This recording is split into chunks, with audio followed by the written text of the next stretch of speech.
Okay, perfect. Okay, so if you would start, just look at me. Hmm. Start by saying your first and last name and spelling it and your title. Okay. My name is Andia Augustin-Billy. It's spelled Andia. Augustin-Billy. It's AUG as in Gary, US as in Sam, T as in Tom, IN as in Nancy, hyphen, B as in boy, ILLY, and I'm an associate professor of French and Francophone studies here at St. Mary. Okay, and if I look off, I'm paying attention. I'm just doing two things at once. I will just look at your beautiful face, and no matter what you do. Okay, thank you. Okay, and so just tell me, how are you feeling after hearing, an earthquake, a tropical storm hit Haiti? Well, it's sort of like how much can we take, right? Haiti historically has been a land that just packs so much tragedies. And I refuse to sort of like depict Haiti only or define Haiti only by its latest tragedy, but it is true that most recently, for instance, last month, the president of Haiti was brutally assassinated. And the last time that happened, that was like 1905, right? So coming from St. Mary in Paris, waking up the next day, jet lagged, and getting the news that Haiti has had another earthquake was just like devastating. The first one that happened in 2010 killed over 300,000 people, and Haiti has not recovered from that. Like the National Palace, which is the equivalent of the White House, it's still flattened 9 years later. And now the South, which is my hometown where I am from, where my parents are missionaries, it's pretty much ravaged, not only by the earthquake, but also by tropical storm Grace. It just like how much more can we take? And what kind of damage did your family and friends see there, and what part are they from? You said South? Yeah, so the south of Haiti, the main city is Les Cayes.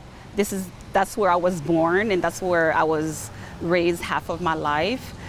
So you have Cayes, and then further south, the whole coast so Les Cayes is a coastal town of about 90,000 people, and it's 90 miles from Port-au-Prince, the capital, where the last earthquake happened. So throughout that whole coast, right, and also further on the other department in Jérémie, so much damage has happened.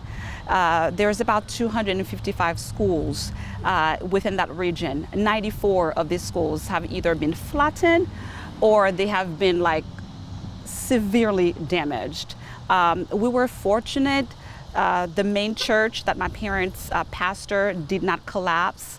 Our home did not collapse, but like people have not been able to. There is no Haitian person right now in the south of Haiti who has slept inside their homes, damaged or not, since Saturday.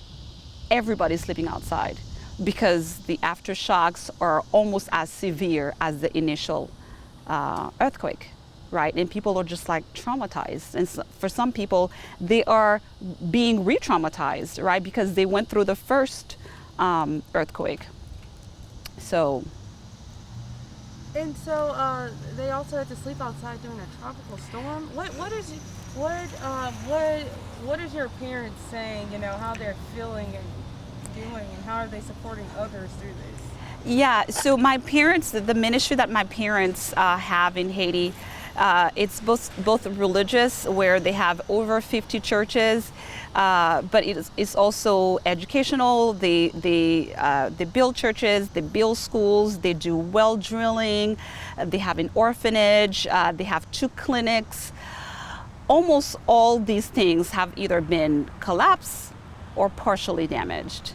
And they feel powerless because, again, I'm being very, very careful not to fit Haiti into that narrative of the poorest country in the Western atmosphere or like a violent country.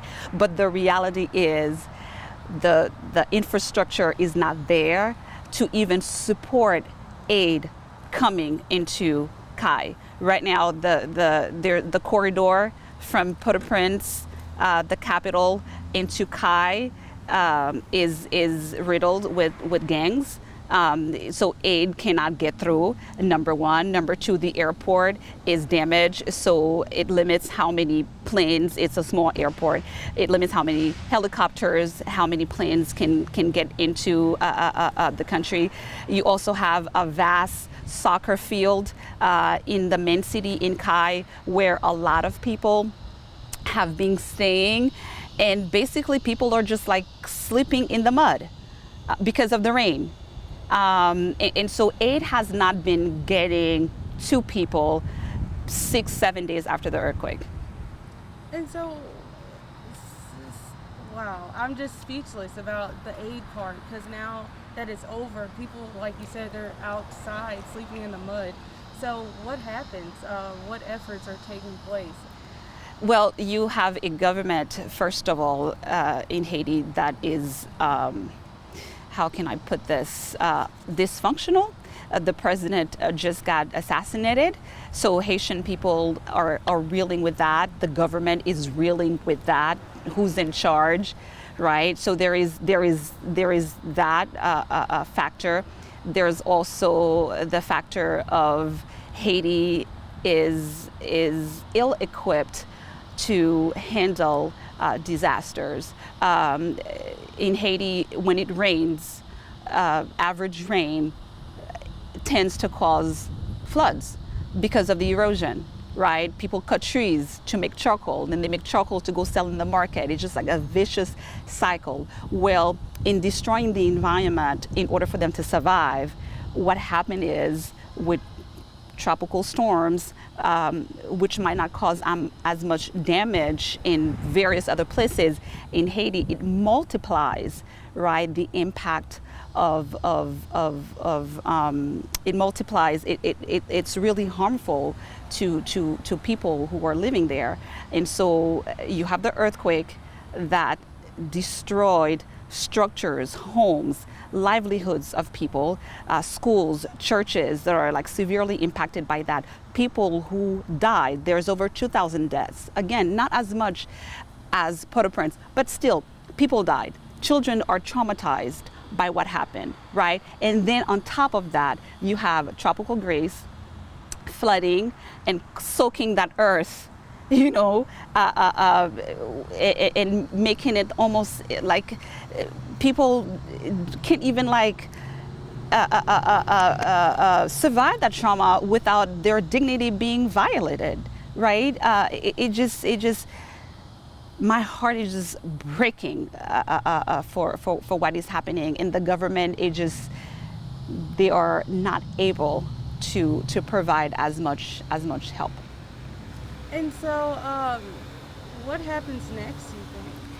What happens next? I think the American military is sending, I think the Air Force, they're sending some aid. There have been American doctors who have been able to make it to Haiti to provide some care.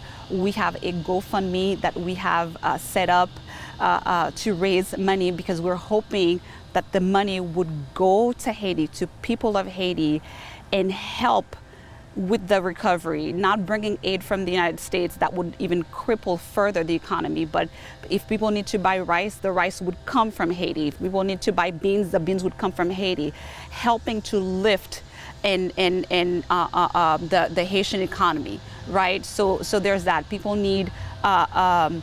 I was reading that tents are not a good idea, because the last time people used tents, they ended up being in those tents for like 5 years, 6 years. Yes. So tents are not a good idea. People need to rebuild their homes. People need to be able to rebuild their homes quickly. That way they would not create another humanitarian disaster with people living in flimsy tents. And you have hurricane, you have wind, you have rain, and all sorts of illnesses and diseases can be born out of that, because the conditions are just not conducive, right, to healthy living.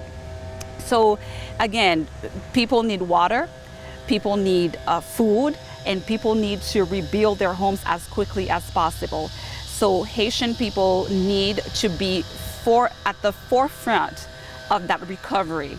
And so that's why, again, with my parents' mission, with other of our collaborators, we're hoping that we would raise money, send that money to Haiti, and let Haitian people fix themselves as much as possible, most of that recovery. They're resilient, they know what to do. But we do not want, when disasters happen, for the money to be ill-used. We don't want, when disasters happen, for people to not be culturally sensitive about the best way to help. And so, do you know anyone that might have, lost their lives over there during the earthquake or anything like that? We do know people. I think in my dad's church, there have been some church members whose house collapsed on them. The loss, again, is not as much, but a lot of people have died. Over 2,000 people have died. And just hearing the news, being all the way here in the United States and knowing that your family and your parents are there, how did you feel about that? So I was in Paris, doing centenary in Paris, and we landed in Texas, in Houston, Friday night. Saturday, I woke up still jet lagged, right? And the first phone call that I got around 8 o'clock in the morning was that an earthquake had happened. And initially they told us that everything we owned, everything we had, like, collapsed. And then it was, and I know Haiti is not a country that has had earthquakes. We don't have a history of earthquakes. And within like a decade, we are experiencing 2 earthquakes. This is unprecedented. We don't know how to deal with earthquakes. Tropical storms, yes. Hurricanes, yes. Just like Baton Rouge and New Orleans, right? We are wired to deal with with storms and hurricanes, but not earthquakes. So, what was also what freaked me out besides the earthquake was the tsunami, because every time there is an earthquake in Haiti, or the 2 times that there have been earthquakes, because we are an island, there is a high risk for a tsunami. So I always think in the back of my mind, whoever did not die in the earthquake, when the tsunami happened, they're going to die. And it is the worst fear. It's like a gut-wrenching sort of like fear and anxiety that oh my gosh, people that you love, people you care about are going to die in a horrible, horrific way. And you feel powerless. You feel absolutely powerless, because you're not able to do anything to help or to save. Wow. Well, and so your parents right now, they're fine. They're My still parents sleeping outside, or what My are they doing? parents are fine. Everybody is sleeping outside. Everybody is sleeping outside. We have an orphanage. All the kids, the orphanage did not collapse, but the orphanage visibly suffered structural damage. And everybody is sleeping outside. And the tremors, like I mentioned, the aftershocks, feel as strongly as the initial earthquake. Have they felt those already? Yes, they have had several aftershocks. And so we don't know when the ground is going to be stable, because right now it hasn't stabilized yet. Are they scared, or? People are scared, people are afraid, people are angry. They're angry at the government, they're angry at the slowness of the aid. The aid has been trickling in,